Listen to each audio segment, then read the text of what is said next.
We've all experienced death in our lives in one way or another, whether it be a family member, a friend, or a pet.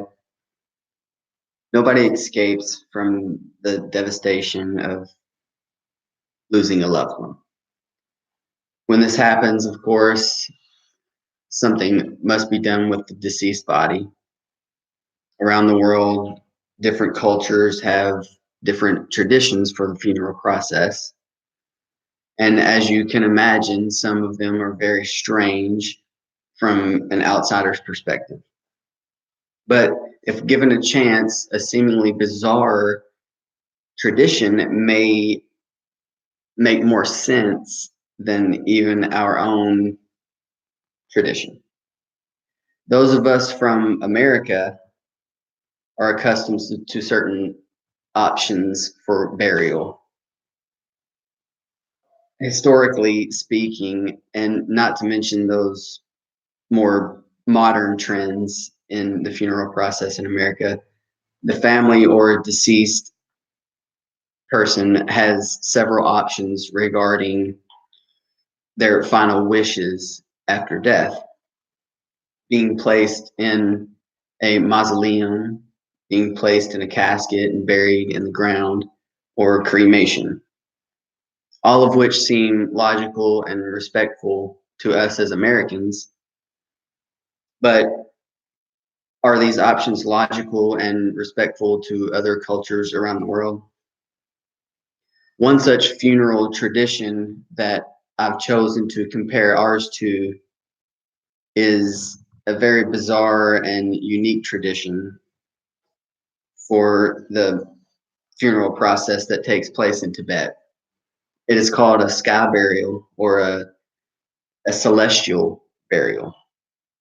The Ancient Origins website states that the sky burial is the Tibetan funeral process that consists of a burial master preparing the deceased body by cutting the body into pieces and grinding the bones down and then placing them in an open site that is usually atop a mountain.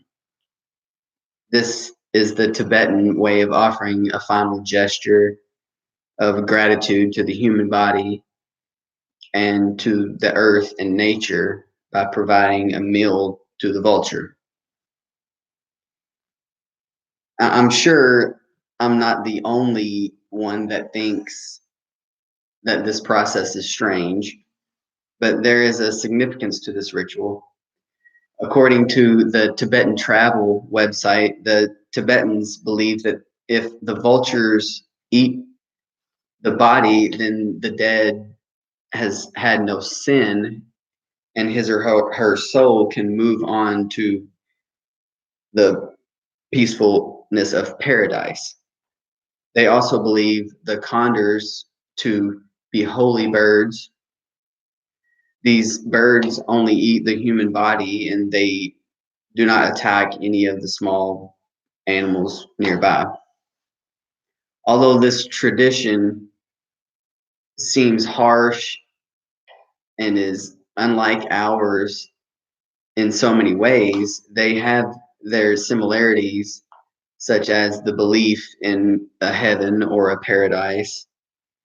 It also has a positive outcome, according to the National Geographic website, in the fact that it is a sustainable burial method.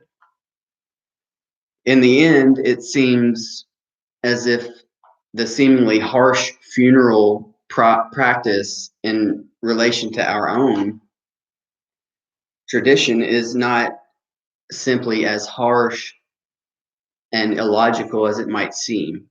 It is a very sustainable and earth-friendly method to body disposal.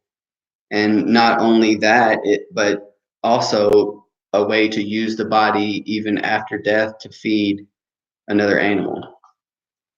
Makes me think that our burial tradition is rather selfish and wasteful. Thank you.